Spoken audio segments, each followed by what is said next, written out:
And so we will be continuing with Erin Henderson and Ann Harris from the Assignment Monitoring Program at the Commission on Teacher Credentialing.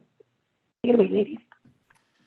Hello, everybody. Erin Henderson and Ann Harris here from the Commission's Assignment Unit to talk to you about assignment monitoring through the California Statewide Assignment Accountability System. I always like to get that acronym out of the way before I say CalSAS 100 times. We're really happy to be here helping our CDE friends bring the CalPADS and CalSAS puzzle pieces together. Okay, so what we're going to do is we're going to talk a little bit about assignment monitoring in general first and why we actually have to do it. And then I'm going to talk about some hot topics that we keep getting your questions about. Once that's done, we're going to go into CalSAS specifics and briefly cover the 2021 results and the 21-22 proposed timeline. And then we're going to move on to a number of situations we heard some confusion over during monitoring, including when to use the appropriate assignment determination, vacancies in general, and CalPADS errors. And lastly, we're going to put that all into practice with some scenarios. And if there's actually time after that, I'm going to tell you what's on the horizon and what's coming next.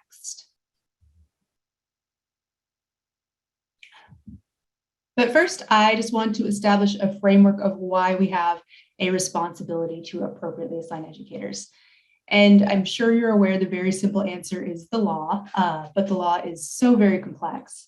It isn't just one thing. First, there are bills that create or change statute, and they need like an author or a sponsor from the California legislature to be chaptered. And statute is basically the upper tier of California law. Our guiding statute is Education Code 44258.9, and it contains all of the provisions of assignment monitoring. And then there are regulations, which are also totally legally binding, but their job is to clarify that statute and make it more specific. So regulation should not be used to create any binding provisions outside of what already exists in statute. And they are usually under the purview of state agencies like the Commission. We do promulgate regulations. And then not pictured here is federal law, which also is a big part of our work. For example, as Kristen was talking about, the Every Student Succeeds Act looms large over all of our monitoring because we do ultimately have to report all of our results to the federal government. So this is the structure that we're beholden to. And I'm showing it to you because I want you to know why we do what we do, but also honestly, because it's a roadmap for change. If we've heard many of your comments throughout assignment monitoring. If you have an issue with statute, we suggest that you work with your organization's leadership to talk to a legislator about sponsoring a bill. If you have an issue with some regulations, it's very possible the Commission could address it. I just want to give you this little tidbit so you can understand how to find collective ways to show your support for changes. But that is a total aside. What we're going to try to focus on right here is the legal responsibility to appropriately assign educators. So these are some of our favorite statutes regarding that. First is Education Code 44001. Distilled, it provides that employers have a legal obligation to appropriately assign educators in certificated positions. Certificated positions are really any position in which certification qualifications are established. And then furthermore, pursuant to Education Code 35035G, it is the duty of each district superintendent to ensure that their certificated staff hold valid documents authorizing them to serve in their assigned positions. And these are really only a few of the many provisions specifically requiring the appropriate assignment of educators. There are numerous other state and federal laws describing what constitutes those appropriate assignments. Okay, so what I'm really trying to hit home here is that employers and superintendents have a very real legal obligation to appropriately assign educators in certificated positions. Misassignments, when we speak of them, they sound small, but they are essentially violations of law. And also I want to remind you that when employers find them, they have a real responsibility to correct misassignments. So pursuant to Education Code 44258.9, again, misassignments should be corrected within 30 days. Calendar days of their identification. So what I just talked about before that was that this is why local education agencies, or LEAs as I'm going to call them, are absolutely legally obligated to address misassignments. And they're also obligated to monitor their educator assignments to find those misassignments. So let me read the language that is in 44258.9, the section of statute that contains the monitoring provisions. And there's just this little tidbit that really indicates what the statute is for, which says that the legislature finds and declares that continued monitoring of teacher assignments will ensure that the rate of teacher misassignments remain low. So that is why that exists. But even so, there is more to monitoring. The language goes on to say that monitoring fulfills those federal reporting requirements, which you talked about. So there's also that, but I really like to highlight the remaining things because it is what makes the work honestly very meaningful. And the first thing is that credentials represent the preparation the educator received. So this means that educators that are misassigned aren't really prepared to teach their students by California standards. And that also means that students with misassigned teachers are being done a real disservice by the state and not getting the education California promises them. And, we really strive for equity across the board in California. So monitoring is like really going to show us where those inequities between those students lie. And lastly, and this is the real theme, I think, monitoring identifies areas of shortage. So in this position, I've been doing this for a few years. I know very well that this misassignments don't represent a bunch of bad actors, scheming to get teachers into the wrong assignments. That is not what I have seen. I've seen that they occur because there aren't enough prepared educators in certain positions across the board. And that to me means that misassignments indicate where shortage is in our workforce. So what I'm trying to do here is understand where that shortage is, because when we actually know that, we can do things to defend against it, really, or encourage educators to be credentialed in those fields. So that is why monitoring is so important to me. Okay, so we monitor those assignments for those reasons. And with assignment monitoring, again, that driving statute is Education Code 44258.9. And its provisions outline the tenets of the statewide program. So let's take a look at the main ones, which is that first off, all schools are monitored on an annual basis now. This does include charter schools, though not their service assignments. Another tenet site, district and county administrators have that responsibility under this education code to have legal justification for assigning their educators and monitoring those assignments periodically or annually. And that really means having evidence of the credential each individual holds in order to make the assignment legally appropriate. And it also means if an assignment is otherwise legally authorized, say through a local assignment option, documentation should be there to be referenced if that's the case as well.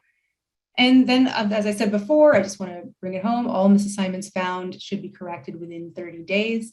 The monitoring right now currently takes place too late in the year to have monitoring be addressed. We hope maybe there'll be a change in the future that would make monitoring a driver of finding and correcting those misassignments. And then the last thing is that the results are made public at the end of the monitoring. And if we have time, we're going to talk about those dashboards later.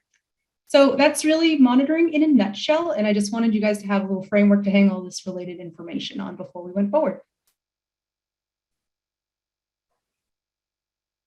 Okay, so let's move on to our hot topics. And the first of them being local assignment options, or LAOs. So just as a refresher, I know it was talked about a little bit before, but these are flexibility within the law, mostly statute, that allows educators to serve outside of their preparation areas. And to do that, educators should actually be prepared, right? So in most cases, that means the educator is required to hold a credential based on a bachelor's degree and student teaching. Essentially, that's kind of shorthand for they have completed a program. They also require educator consent, which we heard some reports of not getting on those 44865 local assignment options. So this is just a real reminder to get consent for all those local assignment options. If you're monitoring, if you're an LEA and your monitoring authority asks for consent information, you don't have it, that's an inappropriate assignment. So do keep that in mind. So I just want to stress here, because we've touched on before, these are legally appropriate assignments, but they are considered out of field for federal reporting purposes. So in California, on the ground, totally legal, but they do have that out of field connotation. And lastly, I just wanted to provide here some resources to help you navigate them because they are extremely complicated. Definitely recommend that assignment school module, which goes into great detail on our most common. Okay, so out of everything, this has been the hot topic local assignment option, which is 80005B. And it is used to cover classes which do not fall within or not directly related to the broad subject areas listed on 8005A, which are, those authorizations that you find on our single subject teaching credential. So examples of what 80005B covers include, and I think this was touched on before, but homeroom, life skills, facilitated online courses, those sort of things. And that's pretty straightforward, but the problem people have been encountering has been this very last bolded part on the slide, which is that in order to use this local assignment option, it requires that the educator hold a teaching credential based on a bachelor's degree in student teaching. So intern, waiver, provisional internship permit, or short-term staff permits are excluded. And also CTE documents are excluded by that definition.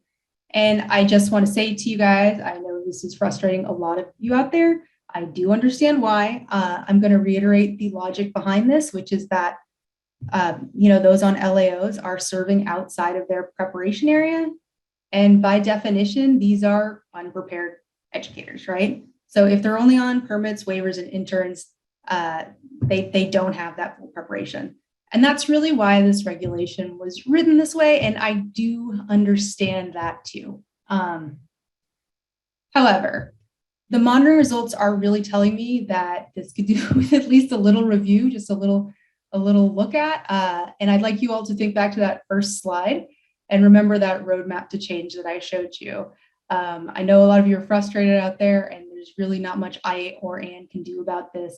I suggest if this is how you feel, you find ways to communicate that you want this looked at to the commission, who can change regulations if possible. There's two other things I wanted to address here before I move on.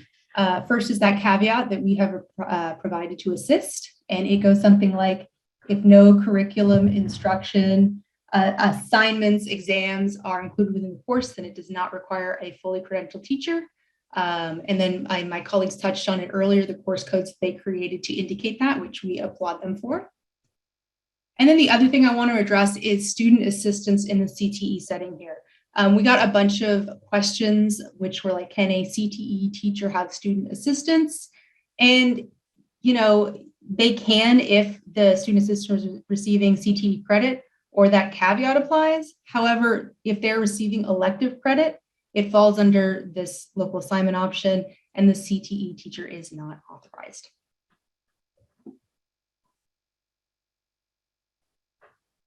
Okay, and speaking of CTE, it's just another hot topic in general.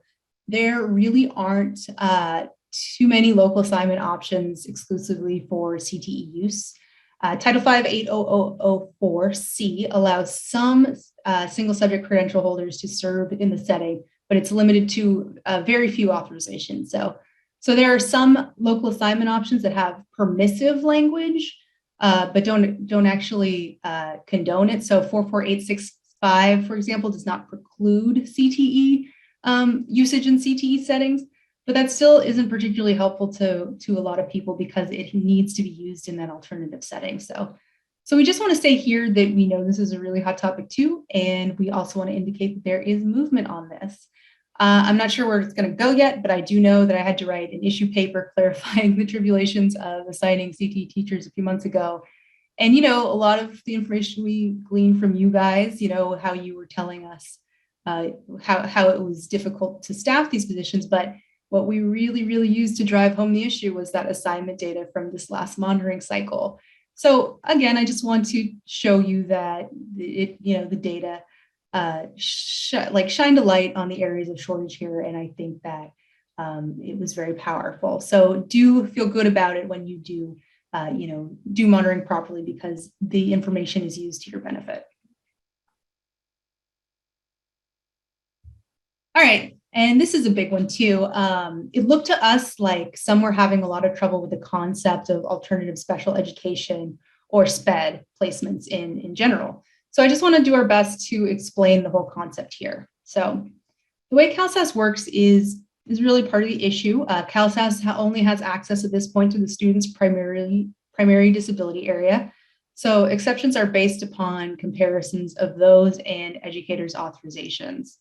However, student placements and services must be provided really in accordance with the student's individualized education program or IEP. And IEPs can go a lot of different ways. They really can, especially based on the section cited here from the Federal Individuals with Disabilities Education Act. So those provisions right there allow and even really encourage alternative placements in the least restrictive environments for these students. So in all honesty, there's a disconnect between our rigid assignment criteria and the way student placements are made. That's really why we developed this alternative placement determination. Luckily, on the horizon, education specialist credentials that the Commission has been developing are broader and can serve in a variety of disability areas, so this won't be as prevalent a disconnect in the future. But for now, your job is to ensure that when you see a special education exception in CalSAS, to make sure that the student is being served really just in accordance with their IEP. That's what you're looking for. So we think this means that they should be receiving some sort of specialized academic instruction for their primary disability area through, the classroom or through pull-out or push-out instruction. They just need to be served in the manner their IEP directs. So we dug into this one after we got several emails from people saying that a student was listed as having a primary disability area, but receiving no services from an authorized SPED provider or teacher, just related services like physical therapy or things like that. And we spoke with SPED subject matter experts at CDE and at the Commission to make sure our guidance was correct. And this is where they directed us to a federal regulation that says, if it is determined that a child has one of the disability areas identified in this section, but only needs a related service and not a special education service or just special education, the child is not a child with a disability area under this part. And in these cases, what our CDA contact said was they may actually just need to be placed on a 504 plan instead of an IEP. So, this is a little bit over our heads here at the CTC and the Assignment Monitoring Unit, but I just want to say that if you see something like this during monitoring, arm yourself with this citation and start asking some questions.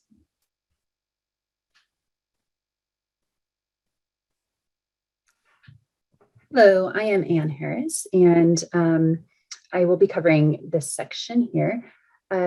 So during assignment monitoring, we noticed that some assignments which were either reported as core setting in CalPADS inaccurately, or they were determined as core setting inappropriately in CalSAS.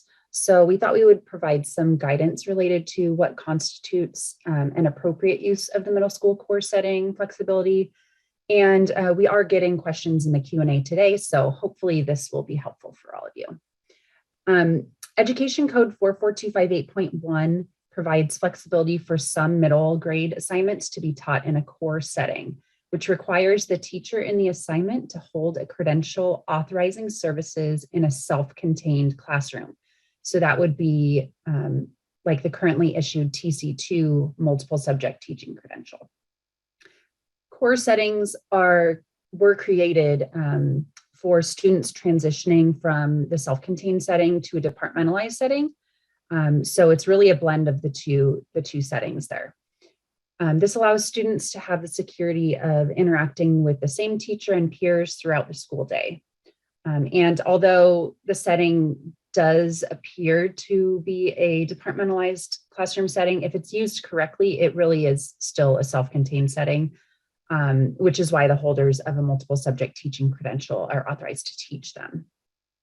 So what exactly is a core setting? It occurs when a teacher is assigned on the basis of a credential that authorizes service in a self-contained classroom. And the teacher teaches 2 or more subjects to the same group of students in the same day. So if the student group does not remain substantially consistent, then it is not an appropriate core setting. So it's important to note that the course setting can only be an assignment for grades 5 through 8, and that is in education code.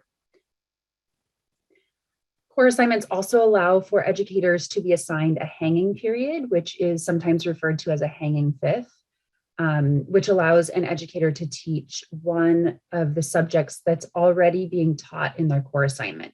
So for a hanging period to be part of a correct core assignment, the extra periods must be in one of the exact same subjects already being taught in one of their core assignments and be at the same grade level as the core assignment. So if you think about it this way, if it's the same subject and grade level, it should be the same lesson plans.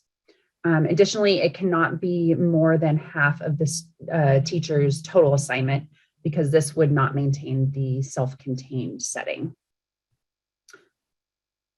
Next slide, please. So inevitably, the next question is what courses can be cored? And Education Code 44258.1 does not specify which subjects can be taught in a core setting or whether the subjects can be academic or elective.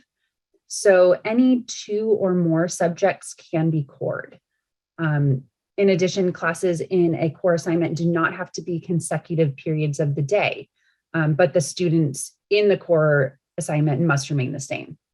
So although core assignments can be in any subject, we do not often see coring elective classes, and employers should be cautious if they do choose to core elective classes because it may cause some difficulty in maintaining the same student grouping. Additionally, departmentalized English language development, or ELD, is not authorized by the core setting flexibility because departmentalized ELD requires the educator to complete special preparation and hold the appropriate English learner authorization.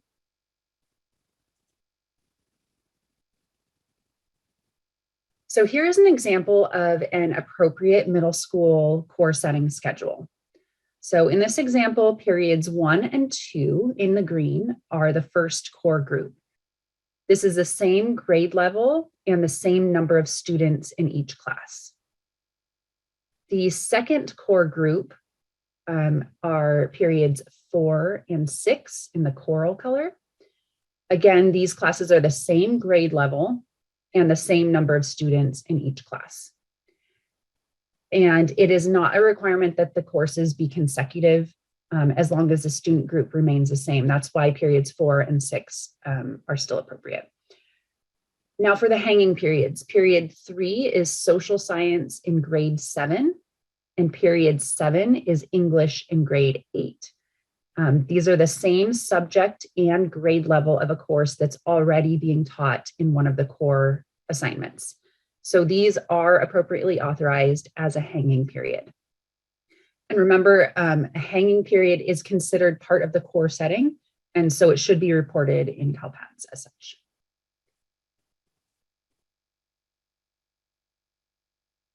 Okay, so here's an example of a schedule in which the LEA believes that all courses are authorized by the middle school core setting.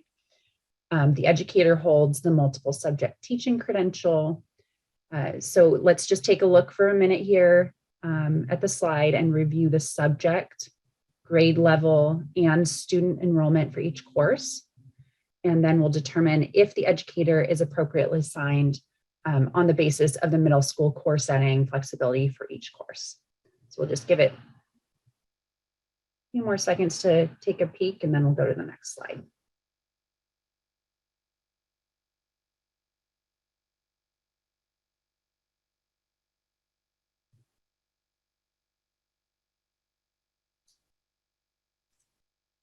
All right, so as you can see, a portion of the schedule uses the core setting flexibility appropriately, and that is periods 1, 2, and 6, and those are in green.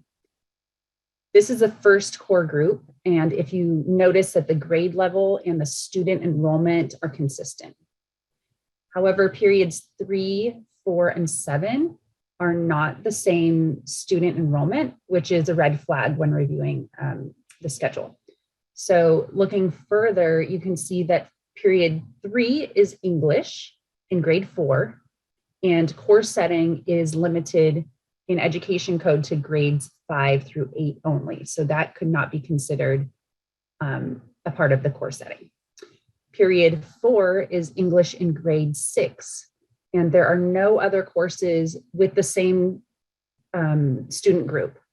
So since this educator holds a multiple subject teaching credential and they're not authorized to teach departmentalized English course, that means that periods 3 and 4 are misassigned.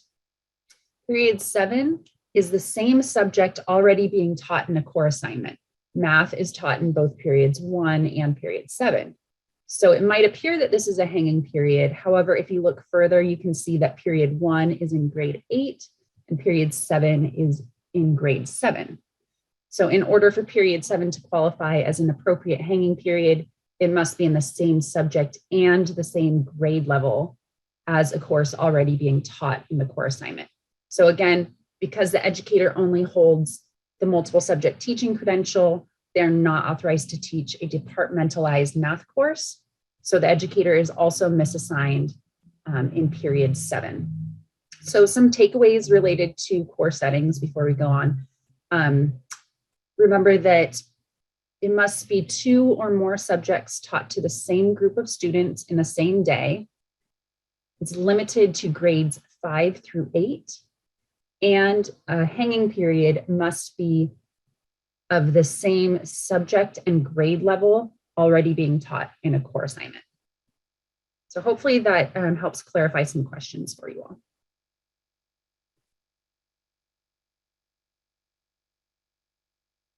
All right, on to Pupil Personnel Services. We have heard that there is some confusion around Pupil Personnel Services and how to report them in CalPADS.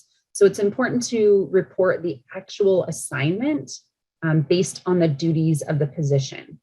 Do not report based on the credential that the individual holds.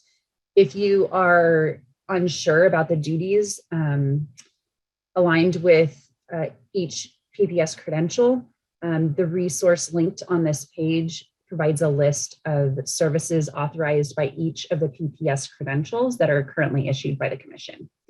Unfortunately, we do not have time to really dive into all of the services authorized, but we'll give a general overview of the emphasis of each of the credentials. So the PPS in school psychology has an emphasis of services in psychological, social, and behavioral.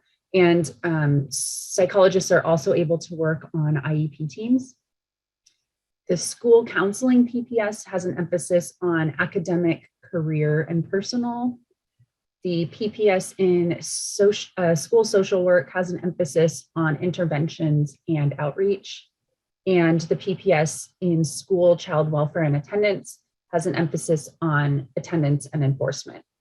And again, when questions arise, be sure to utilize the resource provided here and compare the duty statement of the position against the services authorized by the various specialty areas. And if you have questions, always refer to your monitoring authority.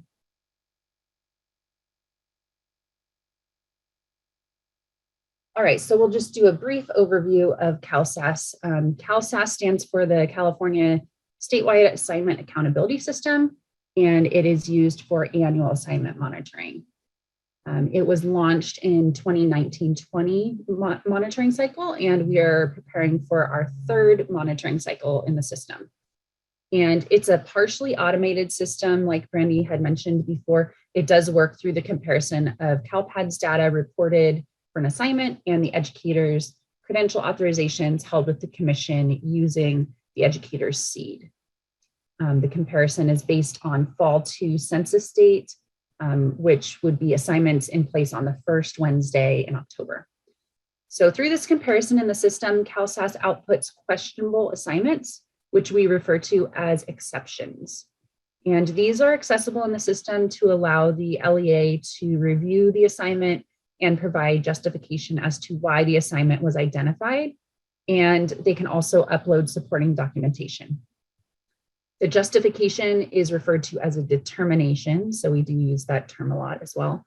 The LEA can submit their determination to their monitoring authority, and the monitoring authority then has the ability to review the information provided and either complete the exception or investigate further by requesting additional information from the LEA. After reviewing the exceptions, the monitoring authority submits their exceptions within their scope to the commission prior to the end of the monitoring cycle. And the commission's role is to collect the assignment information at the end of the monitoring cycle and then finalize the data for reporting. If you would like a full training, then refer to the link provided here on this slide.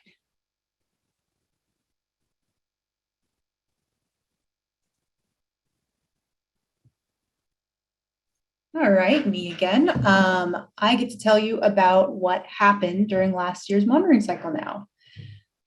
First, let's talk about how many CalSAAS users we had. Well, there are at least a couple thousand of them. We can't say that there is exactly 4,579 of them because some individuals had multiple user roles. You know, I have several different roles because I'm monitoring several different single district counties. So that's why we can't say that's an exact number. So we can't really say we're as widely used as it appears, but hey, I think we're still pretty popular. That number does actually blow me away. Now let's look at how many county users there are, which also blows me away. Not many compared to district and charter users. Nonetheless, they are responsible for a lot of the work in CalSAAS. They are managing the process in most cases. And look how good they managed. 97% of the exceptions in CalSAAS were determined. So I just want to give my counties credit and kudos because they had to work really hard as a whole to get such a great result. So as far as monitoring went, process-wise, I think it was a very big success with 97% complete. And of course, I want to remind you that of those 3% incomplete, they were ultimately monitored because when we finalize CalSAAS results, anything unmonitored turns into a misassignment. So in the end, we have 100%, but it's really nice to have, 97% input regardless. I do want to let all of you know that I am able to identify the districts that didn't participate in their monitoring. So I can see that on my end. And there aren't really actually that many. It seems like there are actually a few main offenders with big numbers versus many offenders with small numbers. So I think that's really actually quite encouraging. This is something me and the team are going to discuss, but if just fair warning, I would not be surprised to see a dashboard that actually, listed those who didn't monitor in the future. Okay, so let's talk about misassignments though. About a quarter of the workable exceptions in the system, so those that weren't predetermined in those CalSAAS processes that my colleagues talked about as an LAO, were in a misassignment category, meaning that the educator, of course, was not qualified or otherwise authorized for the assignment. So those determinations, misassignment means a lot of different determinations if you've taken our training before. So what I'm including here is, the misassignment determination, the vacancy determination, the 2019-20 charter determination, those unmonitored exceptions we talked about as well, and then corrected misassignment. And the good news here is that corrected misassignments were pretty substantial. Around 1/5 of the misassignments, found were corrected. And I'm highlighting this because honestly, we just really love to see it. These were assignments that were misassigned on census day, but were discovered and corrected prior to monitoring. That's what this means. It can be corrected in several different ways, either by an educator earning an appropriate credential or a new teacher being placed in a position or a local assignment option, that sort of thing. So I just want to really highlight it here because it shows the efforts that analysts and teachers are taking outside of monitoring to stay in compliance, and that just frankly deserves a nod. And then lastly, let's talk about CalPADS errors. So there's still a lot of them this year, by far the most PIC determination in the system. It didn't improve from last year. In fact, it kind of went up. And I don't know why exactly, but I do suspect it's simply because more exceptions were determined this year. So more chances to catch that. That's my idea. Even though I'm not sure about what's going on there, I am sure that if you do address them, CalSAS gets a whole lot easier, to do next year. And I'll show you that in just a second, how much easier. But I do want to remind you in the meantime that there are instructions on our main CalSAS training module on how to download a list of those CalPADS errors. So you can do that if you're on the monitoring side of the house and download those CalPADS errors and, send that report to your CalPADS, engineer or person prior to reporting this year to make everyone's life a little bit easier. Okay, and this is what we get to see when we log in at the end of monitoring. So just I want to point a few things out. Interesting to me, there are about as many misassignments as local assignment options used.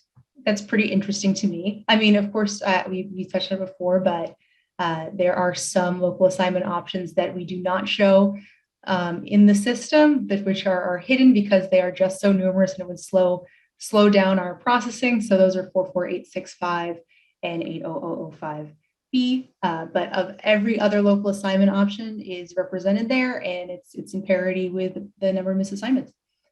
Our appropriate assignment count went way down this year. It was not quite in parity with CalPADS errors last year, but it was pretty close. We think the enhancements we made before monitoring, so we collected those certificates of completion of staff development. We addressed those resource specialist positions, which we're having some trouble with that. Should it be reported as 700? Shouldn't it? That's been addressed now. And we hope you felt that in monitoring this year because it did decrease by probably 15,000 exceptions. And again, I want to draw your attention to these CalPADS errors, just so you can see how many less exceptions we'd all have to address during monitoring if you can get that reporting right. So I hope you all paid attention to Brandy. Yeah, and next I just want to talk about TPSLs because we got some questions on this. There are a lot of them here. We get the questions about, do they need to be reported? No, they actually don't. We added this feature for you guys.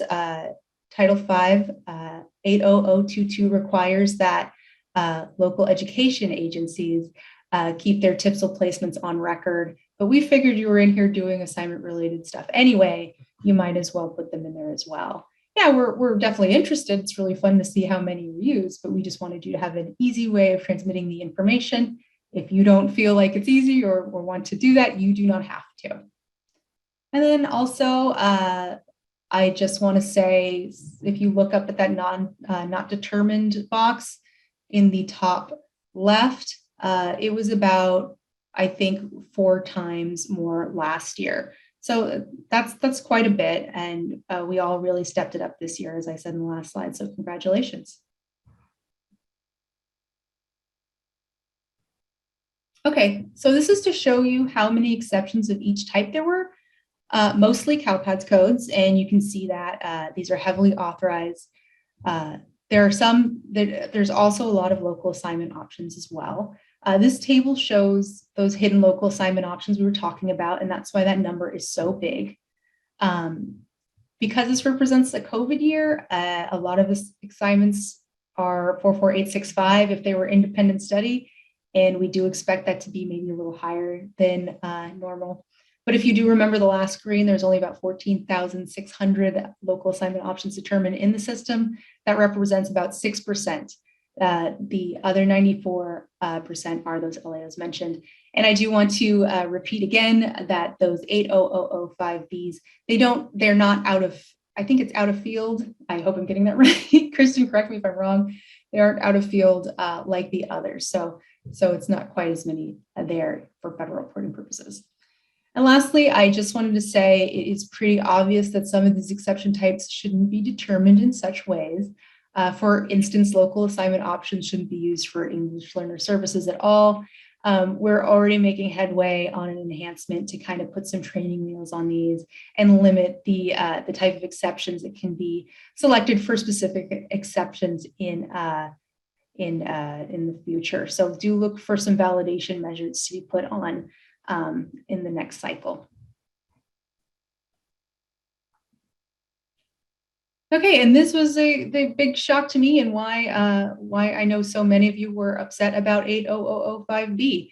The most misassigned general education subject area was elective, something we actually don't have a credential authorization for. Those really represent all of those 80005B assignments, and specifically those who are just not fully prepared. That's what's going on there.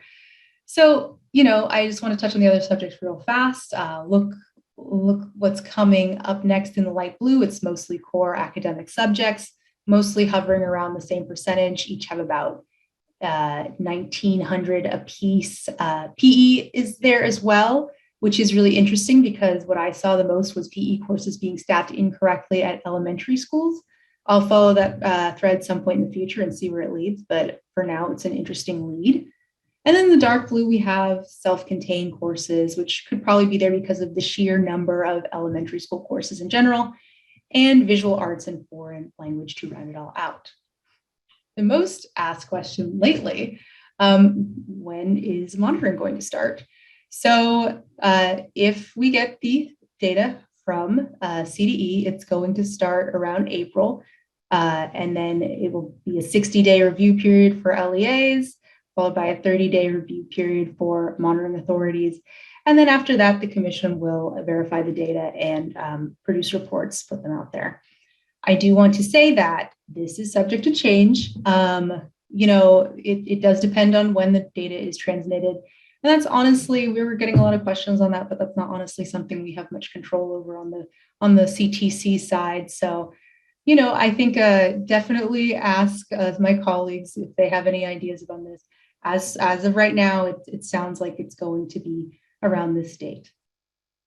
Okay, so this year and last year, we saw a lot of users selecting appropriate assignments when they just really shouldn't have. It seemed like it was just something that they were picking because it was the easiest thing to do in some cases. And, we saw monitoring authorities pushing back on that quite a bit, but we just want to give our monitoring authorities a little help and remind you what an appropriate assignment is in CalSAAS. So these are all the instances we saw that selecting appropriate assignments was the right thing to do. First and foremost, when it is one, when it actually in that classroom, it is an appropriate assignment, regardless of how it is reported. That is number one. Another instance that appropriate assignment might be the right determination is when older authorizations or documents are in the mix.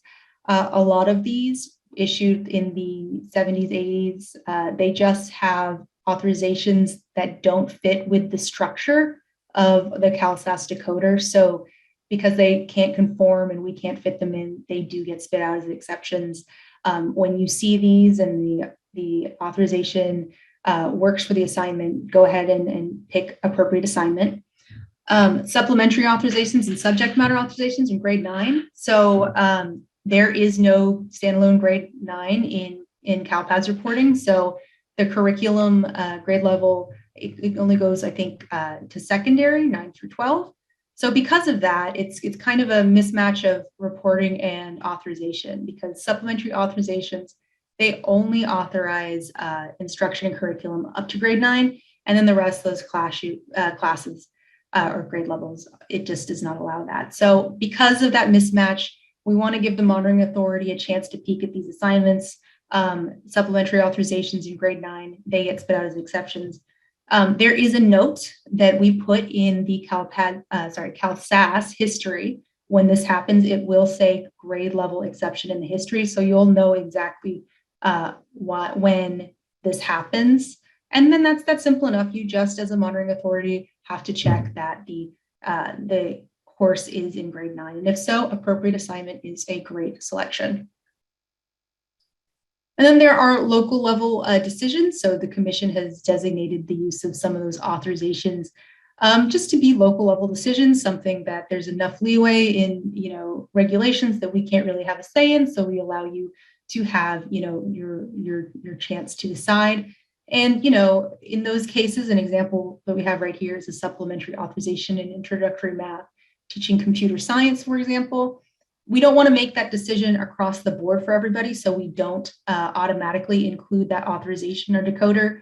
We allow the exceptions to spit out, so it can actually be a local level decision. So each monitoring authority has a chance to answer that as they see fit. So if that's the case and it's a local level decision, appropriate assignment works as well. And then there are instances in which CalPADS codes just don't fit the assignment. I think the best example of that is the TOSAs this year. as you know, the CDE has been really responsive, and as you heard earlier, they're going to have a course code for that. But in the meantime, this was a good example because it was pretty common. Basically, there wasn't anywhere to put this, so people were putting TOSAs in, I think, 6020, which was, the best fit, but not necessarily the right thing. There wasn't any place to put it, so appropriate assignment works there. I wouldn't consider that a CalPADS code. Then, of course, there's the automatic exception courses, STEM and NA, where we don't know what the curriculum is, so we can't actually code anything or make a decoder entry. So that's the Monitoring Authority's responsibility to check. And finally, losing my breath on this one, co-teaching scenarios. So if there are two teachers in one classroom and one is authorized and one is not, the assignment is authorized across the board by the authorized educator. And we're trying to make some changes in our processing to catch this. And I think we're going to be successful, but if not, keep this in mind for next year. If there's two co-teachers in a classroom and one is authorized, the assignment is appropriate for both. Okay, also we saw instances when several determinations could apply to one exception. That happened quite a bit. When this happens, there is a hierarchy. When we monitor it, think about it, we are primarily looking for misassignments, vacancies, local assignment options, and short-term waivers during this process. If there are multiple determinations that could apply, for example, it's a misassignment and a CalPADS code, we're really looking for misassignments here, not those CalPADS codes. So we want you to pick CalPADS code. I'm sorry, we definitely don't. We want you to pick misassignment because that's what we're interested in. So if you have an exception that can go one of all of these ways, pick one of these determinations so we know what's actually going on. Okay, so there's some discussion about this in the CDE portion of the presentation. Reporting an assignment in CalPADS without an educator seed or a 999 seed will result in a predetermined vacancy exception. And we designed this because we thought we were being really helpful. We really did. We have since learned that reporting 999 seeds is really quite common, especially for contracted and itinerant employers. So what we now know that they aren't blanket vacancies when we get them. And that's, of course, why if you've been in CalSAAS, you have a chance to look at these and determine them. We also added some processing in which I'll show you in the next slide, but that indicates what the actual local course information was so you can identify it further. But regardless, in a lot of cases, these are going to come out as vacancies. They're going to be predetermined that way. And what we do is we recommend you returning these immediately, like on the first day of monitoring, and asking for confirmation that the assignment is either a vacancy or have the LEA provide the seed of the educator in the position. Okay, so here is an example of one that we did. So that enhancement I was talking about, you can see at the very bottom. The information is there on the course ID. It's a Spanish 153 local course code. It's got a class ID too and a course section as well. So you can see that in the history of any 999 seeds, which we found really helpful. You can see that populated message above it is us returning and asking for, confirmation of a vacancy or the educator seed. That's simple. Then our LEA graciously provided the seed, and we use that information to look up the educator, make sure that their credential was appropriate. So you can see what they held right there. And then we ran it with the course, and the credential covered the assignment. So that's how we recommend you handle these right off the bat. There are a lot of them, and I think addressing them was frankly the most frustrating part of using CalSAAS this year, mostly because it did seem a little avoidable, especially because, I'd say about half of the ones that we got for our single district counties were returned with a seed. So I understand the frustration with this as well, but at this point, we're not going to change it.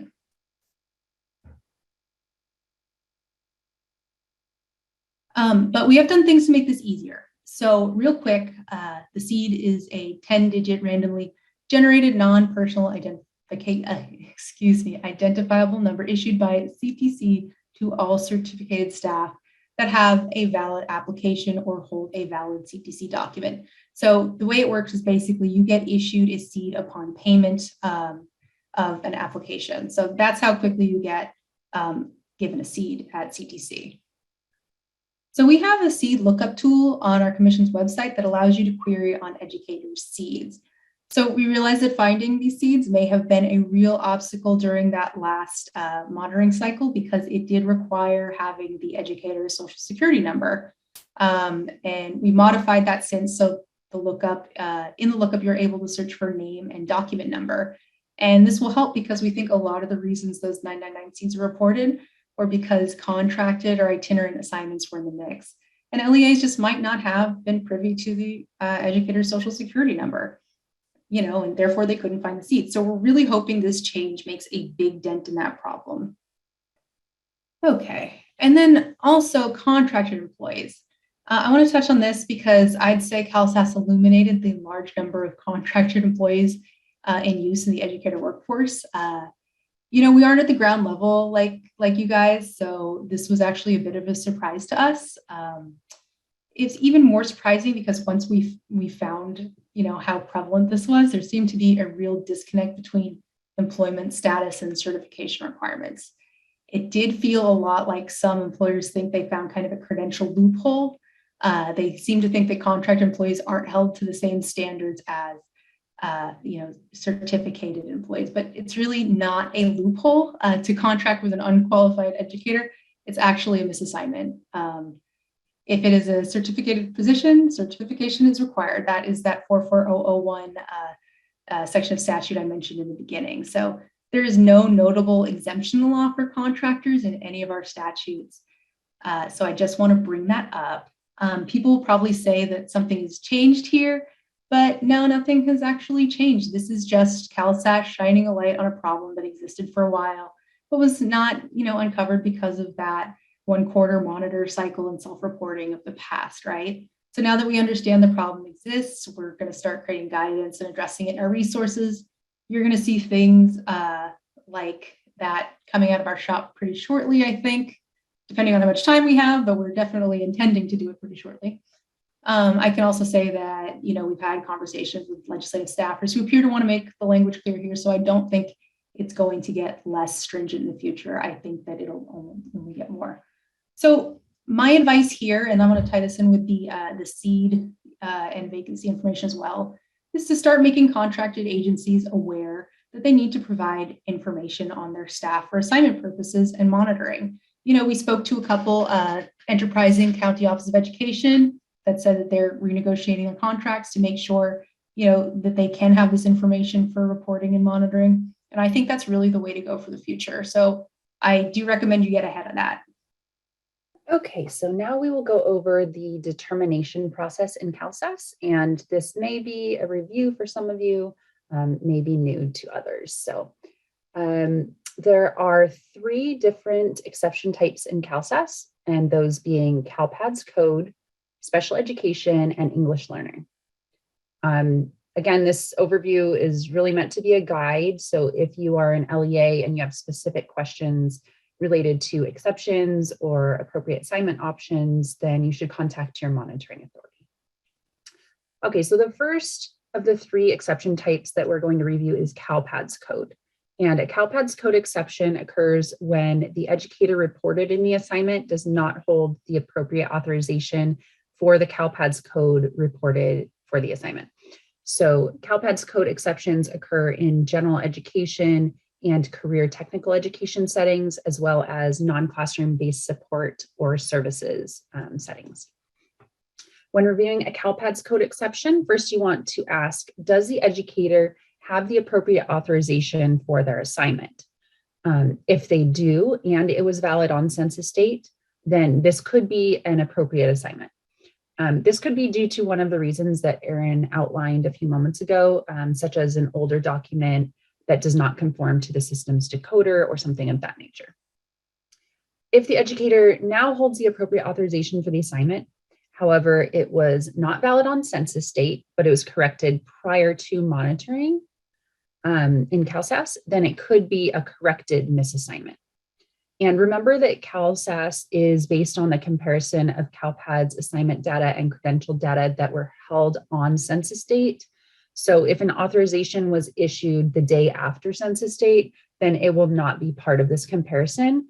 And so the authorizations will not be displayed in the educator authorization section in CalSAAS either. Now, if the educator holds the appropriate authorization for the assignment based on the instruction or services that are being provided in the classroom, but not what was reported in CalPADS, then this could be a CalPADS error. On the other hand, if the educator is not authorized by a credential, you'll want to ask, are they otherwise legally authorized? So for example, they could be assigned on a middle school core setting that was not reported in CalPADS, or they could be authorized by a local assignment option, or they could be in a charter school if with the 1920 charter determination, if all those requirements are met, or it could be a short-term waiver. There's many options. Now, if the educator is not authorized by a credential and is not otherwise legally authorized by one of the ways just mentioned, then this could be a misassignment, or it could possibly be a vacancy if a substitute was reported in the assignment.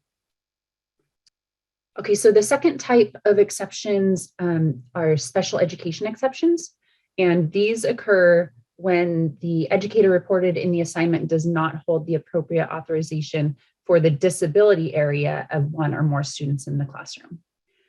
Assignments reported in CalPADS with the instructional strategy of 700 will be evaluated to determine if the educator's documents authorize service in that primary disability area of the students in the class, rather than evaluating for subject matter authorization, as is the case with the CalPADS codes exceptions.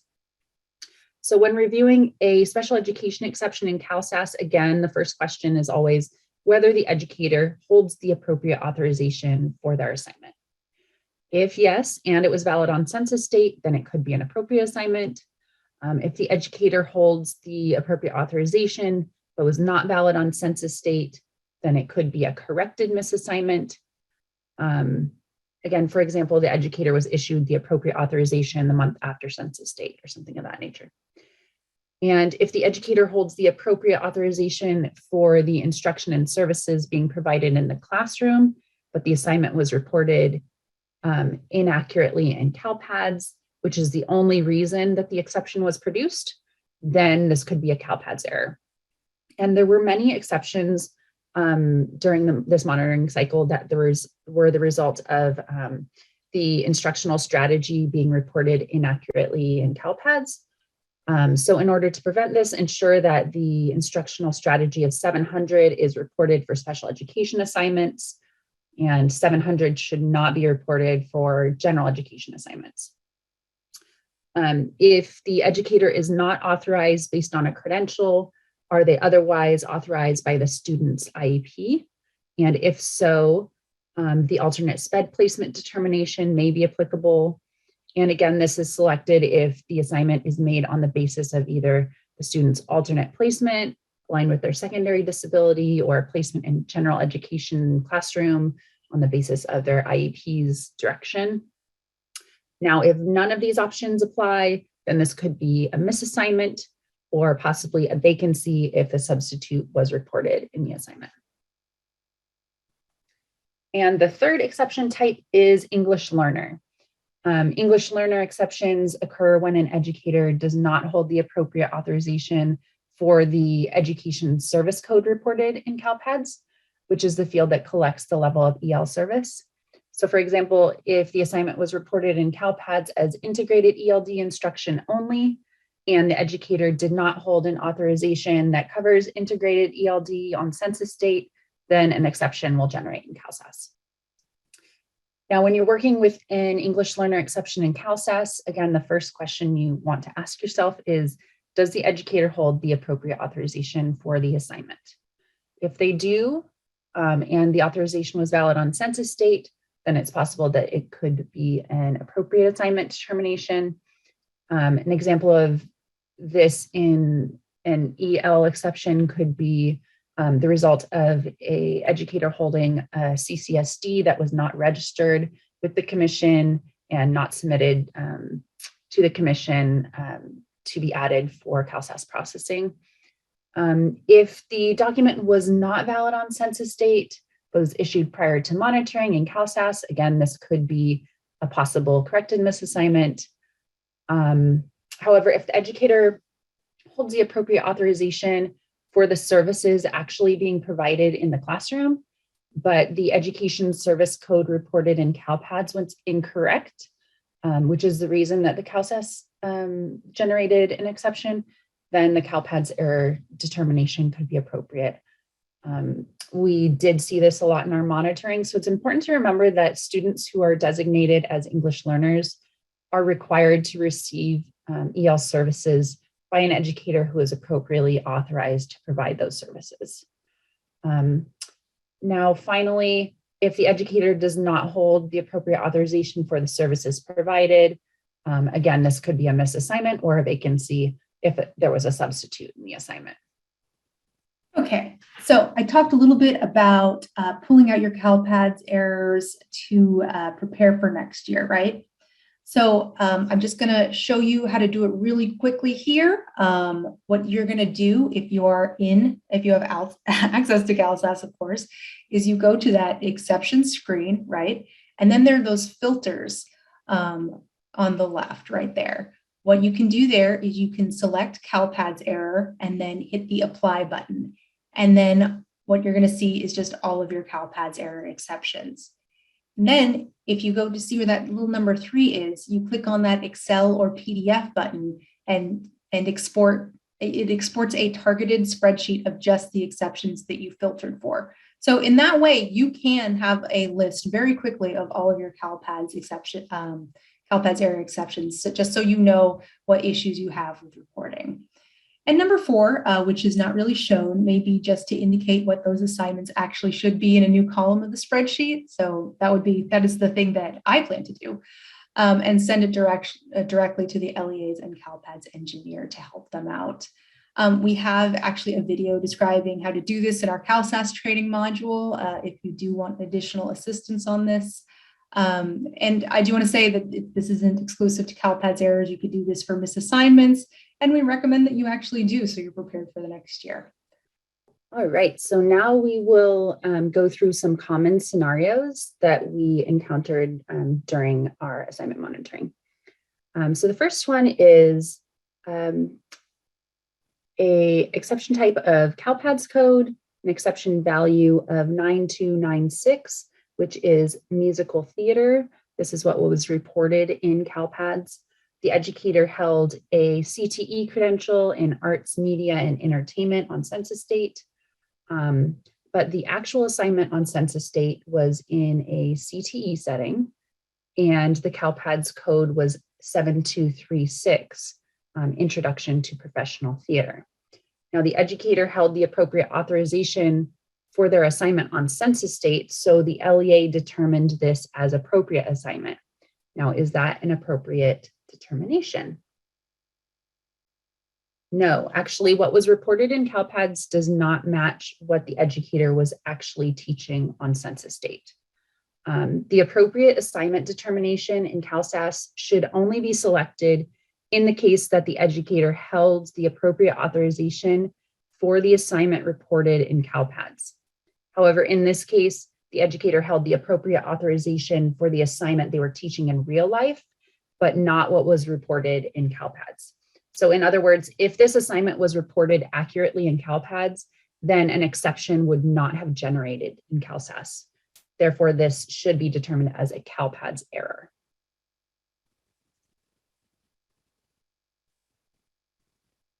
All right, scenario number 2. This is an exception type of CalPADS code. It's in a general education setting and was reported with 9109, a journalism course. The educator held a single subject teaching credential in art on census date. And the actual assignment on census date was in a general education setting, and the CalPADS code was 9110, speech. The assignment was reported inaccurately in CalPADS, but the educator did not hold the appropriate authorization for the assignment on census date, because 9110 speech requires an English authorization, and this educator holds an art authorization. The LEA selected the CalPADS error determination because what was reported did not reflect the actual assignment on census date. So is this an accurate determination?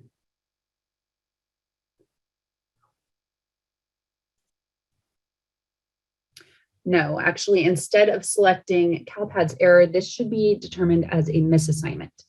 So the CalPADS error determination should only be selected if the CalPADS reporting error was the only reason that the exception was produced in CalSAAS, and the educator actually did hold the appropriate authorization for the assignment that they were in on census date.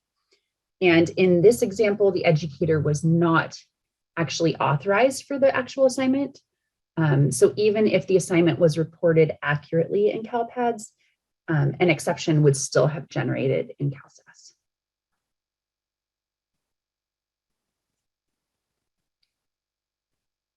All right, so scenario number 3, this is an exception type of special education, and the exception value is multiple disabilities. The assignment that was reported in CalPADS is one or more students in the assignment were reported with a primary disability of multiple disabilities. And the educator in the assignment held an education specialist instruction credential in mild moderate disabilities on census date.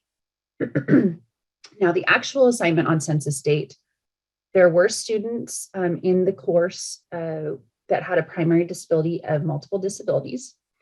The student was receiving push-in pull-out services in accordance with their IEP, and the individual providing those services was appropriately authorized. So the LEA selected the alternate SPED placement determination.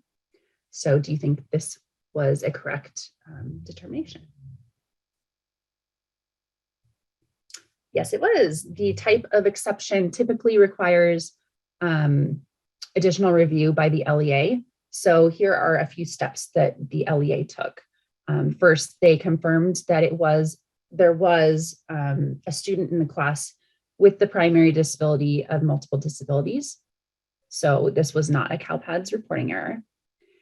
They also confirmed that the student was receiving necessary services through push and pull out services in accordance with their IEP.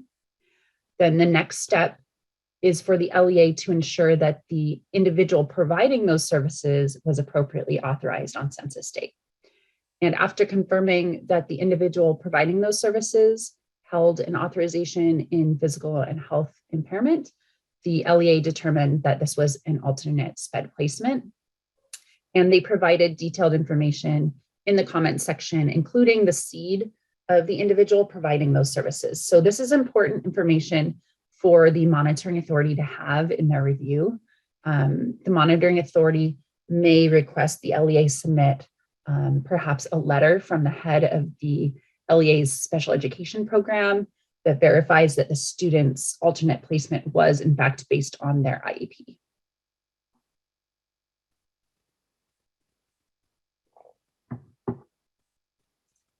Okay, scenario number 4. This is an exception type English learner. The exception value is designated and integrated ELD. So what was reported in CalPADS was Education Service Code 04 for designated and integrated ELD instruction. And the educator in the assignment held a CTE credential with the S17C authorization on census date. The actual assignment on census date, the educator was providing only integrated ELD, but the students in the class required both designated and integrated ELD. The LEA selected CalPADS error determination because the educator was not providing designated and integrated ELD. They were only providing integrated ELD. So is this an accurate determination?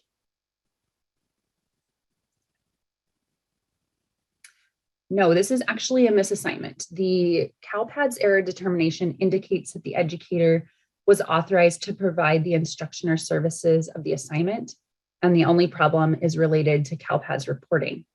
However, that's not the case here. There were students designated as English learners. and they are required to receive EL services by an appropriately authorized educator, which in this case, they were not. The educator in the assignment held a S17C authorization on census date, which authorizes only integrated ELD. It does not authorize designated ELD as well. So it's important to understand that the educator must hold the appropriate authorization for the EL services required of the students in the class, and they must be providing these services by law. All right, scenario number 5. This is a CalPADS code exception type with the exception value of 9100, which is an English departmentalized K-8 course. The educator held a clear single subject teaching credential in art on census date. The actual assignment on census date was a self-contained classroom, which should be CalPADS code 1000. The educator was assigned on the basis of a local assignment option, education code 44263, and the educator had governing board authorization for that LAO.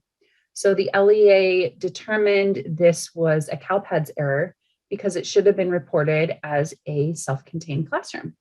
So is that an accurate determination?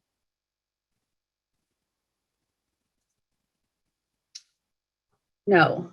Again, the CalPADS error determination is not appropriate because even if this assignment was reported accurately in CalPADS as a self-contained class, the educator in the assignment did not hold the appropriate authorization to cover teaching in a self-contained class. They did not hold a multiple subject teaching credential.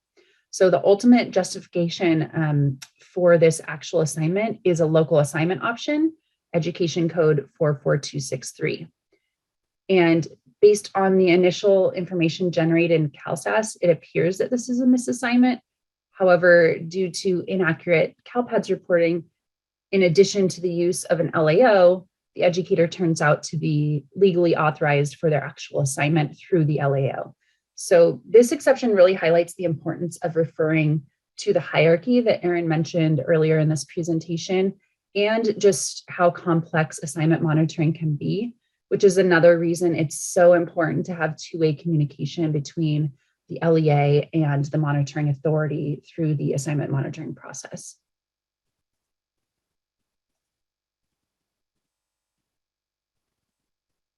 All right, scenario number 6.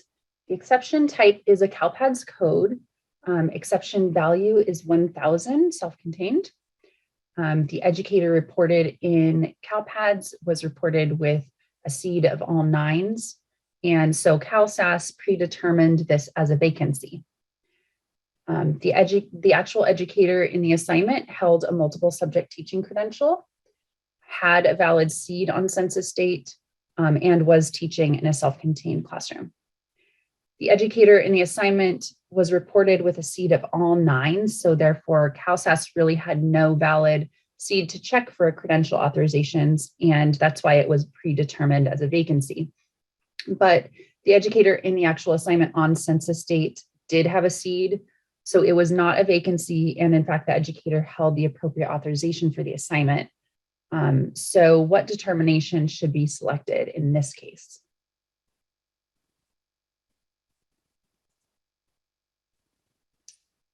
So the educator held the appropriate authorization for the assignment, but the appropriate assignment determination is not accurate in this case because the assignment was not reported accurately in CalPADS.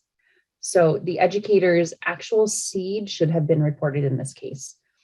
The CalPADS error determination should be selected for this one. We did see this a lot during our monitoring. Again, if the educator in the assignment was appropriately authorized for the actual assignment, and the only reason that the exception generated was the result of inaccurate CalPADS reporting, then it's a CalPADS error.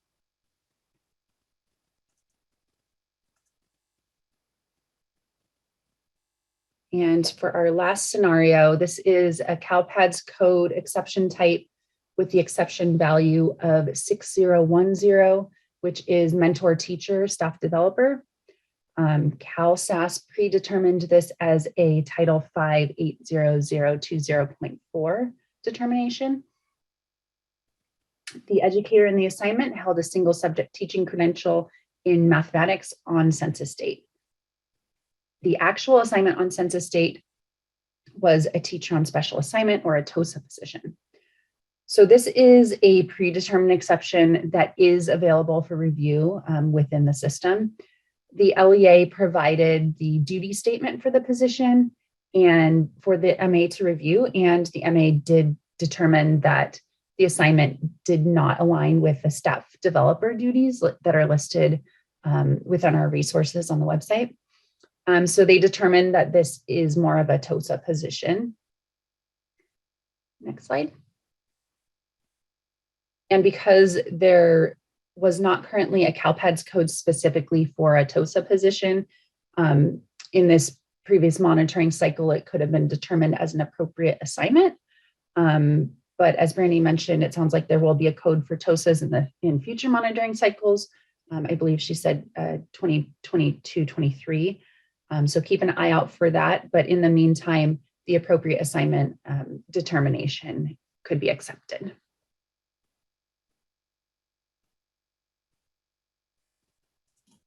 Okay, I have some information on what's going on in the future. However, I'm wondering if my fellow panelists would like to just jump to questions instead. Yeah, we've got about 12 minutes. Sorry about that. So answering some of the lingering questions would probably be a good idea. And all of the Q&A, the questions that are left in the Q&A, Erin, are specifically things that you should probably try and answer. Okay, cool. So I'm going to move over to those, and if I can get through them, then I will talk about what's happening in the future. But let's see. So the first question, also, isn't there some flexibility this year with virtual independent study for emergency credentials? I don't believe so. Anne, have you heard of anything like that? I am not thinking of anything related to emergency credentials. Yeah, the thing that comes to mind might be emergency 30-day substitute permits, which isn't exactly the question, but it is a real flexibility that's happening. Right now, they are, I think an executive order extended their ability to be used for, is it 60 days? I'm not quite sure about that, but I could probably drop the coded correspondence that we have on that in the chat. But there are I'll go ahead and drop that in. Yeah, thank you. But there are flexibilities for substitutes, but not necessarily for emergency permit holders. The next question deals with the elective Paxton Patterson lab. Does anyone know what question this was in reference to? I'm assuming that's one Tara or Kristen answered. So if one of you guys could address that through just typing an answer, that would be great. Okay. Next question. In the situation for a student that is multiply handicapped, but their primary is being listed as visual impairment and they are receiving VI services from an appropriate provider, should the classroom teacher be marked as alternative placement or appropriately assigned? I have been given various reasons why the primary listed is not necessarily the primary, ranging from receiving additional funds to the parents wanting a lesser disability area listed. Okay. Interesting. This is something that we encountered as well, especially with visual impairment, orthopedic impairment, all of those low incidence disability areas. I've been privileged to see a few redacted IEPs, and I do see that there's a little box that you check that says that if it's a low incidence area, you do receive additional funds. It's a question I have after doing the same sort of, having the same sort of issues, Candy. But the answer for this is basically if the assignment is made in accordance with the IEP, then it would be an alternative SPED determination, regardless of the questions you have. I would get confirmation from, the director of the special education program, to clarify that. But yes, if they state that it is made at the direction of the IEP, then it can be an alternative SPED placement. Okay, and I think that this is actually in reference to one of those letters I was just talking about. The question is, what would the letters of confirmation be exactly? Would it be to confirm the educator is teaching students with the specific need that the exception has flagged? It would, so basically this is someone who asked earlier if how to get those, alternative SPED references, how to clear those exceptions, what to ask for. And I said, again, get the letter of confirmation from someone who directs SPED at the LEA. And I think what they need to confirm is exactly that the IEP, the placement is made at the direction of the IEP.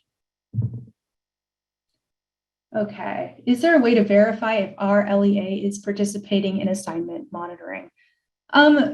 Yes, there certainly is. I feel like everyone is required to participate, so your LEA should be participating, but the only answer that because the structures of LEAs are so different, I don't have a ready answer for you on how you would go about doing that. I do know that what you can do is on the Commission's Credential Information Guide website area, you can see a list of county contacts and CalSAS designees, and we'll paste that in as well. But you can contact them and see who's the district designee, right?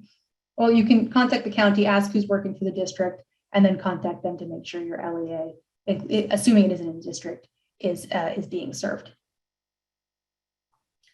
Okay, for independent study charter schools in regards to LEA 44865, as we use the flexibility often across the educator's assignments, do we have to obtain consent as we are an IS program? Yes, you absolutely do. Beyond local assignment options, consent is actually a requirement for all teacher assignments. It's just doubly important to get them for local assignment options because we check to make sure that everything is above board during monitoring. But yes, every teacher has to consent for their assignments. Okay, does EC 44258.7 and D work if a PPS counselor is assigned to a course like community service? I don't know this one off the top of my head. I can answer this one. Thank you. So that local assignment option requires any teaching credential, and a PPS counselor does not fit that requirement. I will go ahead and drop our local assignment options guidance web resource in the chat as well for reference.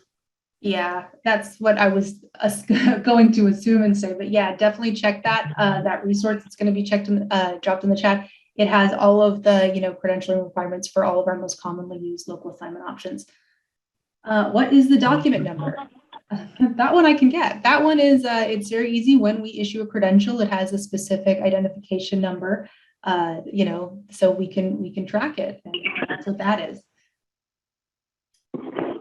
Okay, in the SSID lookup results, can we get the full name? Sometimes there are multiple results with the same initials.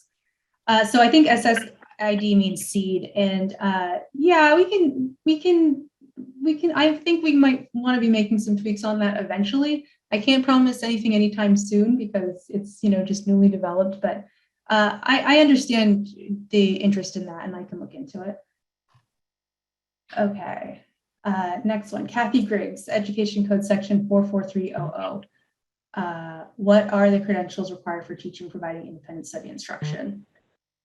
For traditional independent study, EC 51745 states that independent study by each pupil shall be coordinated, evaluated, and notwithstanding subdivision EC Section 46300 shall be under the general supervision. Sorry, can you read that a lot slower? I'm not sure where you're reading.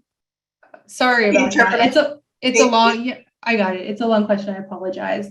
But basically, I'm not going to read the whole thing again, but what she's basically asking is, what are the credentials required for teachers providing independent study instruction?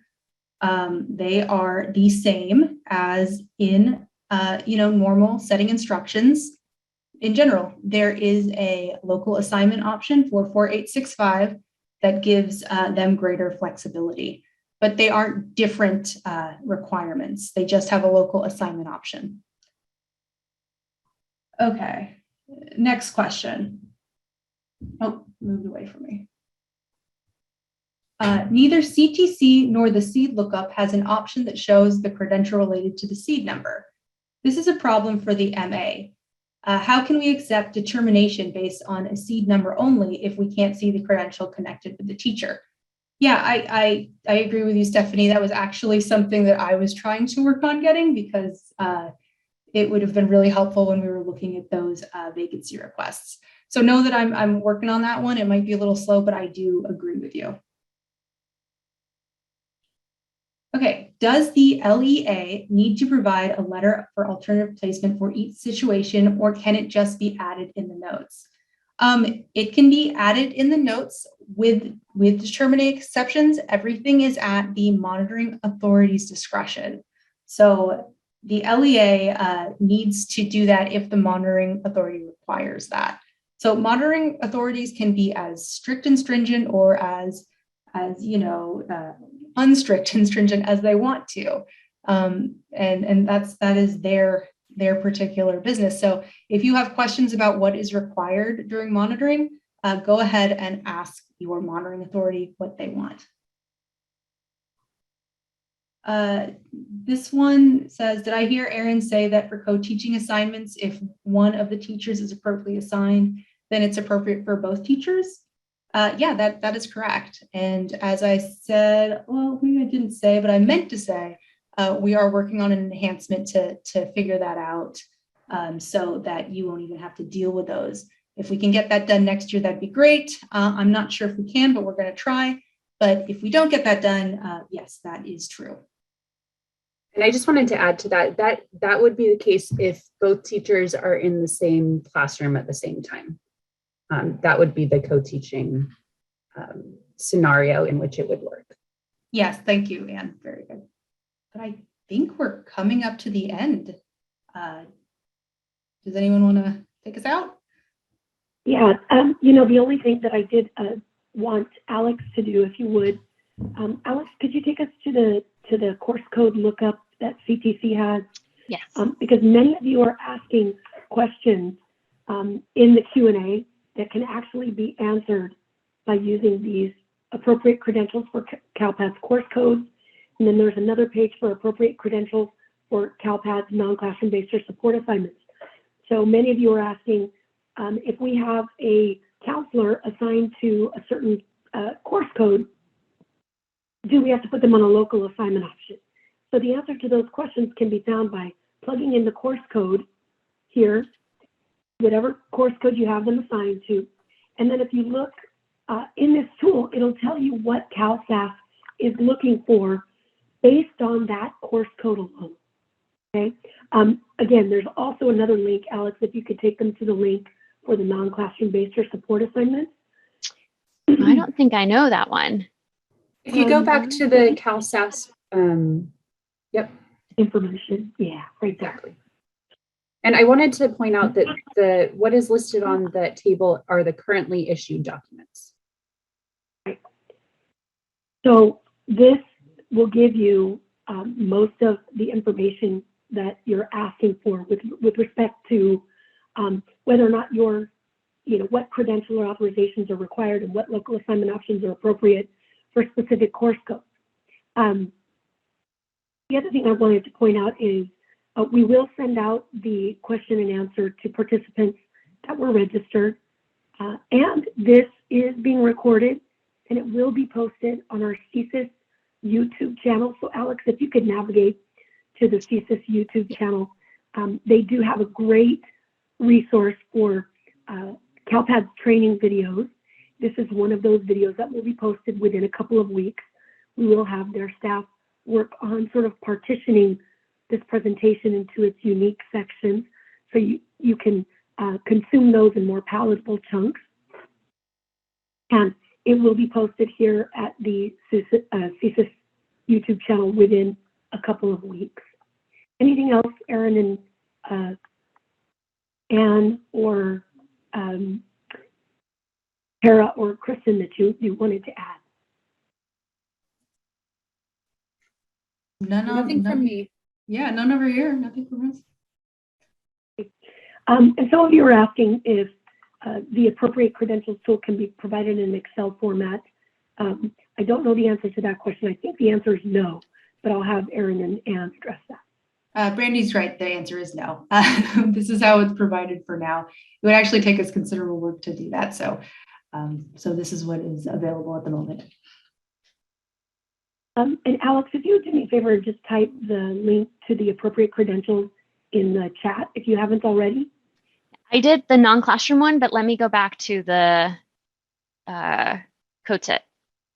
Okay, and she's going to post the link to the appropriate credentials for CalPADS course codes.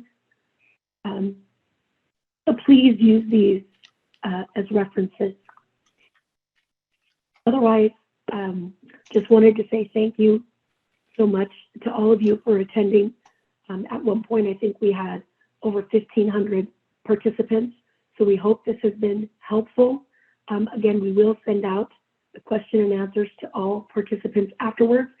Thankfully, we had an amazing team here today. We were able to get nearly all of the questions answered either live or by typing the answer, so thank you. Also, thank you to our ASL interpreters for joining us today. You did an amazing job as well. Otherwise, if you have questions, please contact the CalPADS help desk, or again, if you have credentialing specific questions, you want to contact your monitoring authorities first, and if they can't answer it, they will contact CTC directly. So thank you all. Have a wonderful day. Thank you. We'll see you after fall 2 certification. Great job, guys. Thank you for having us.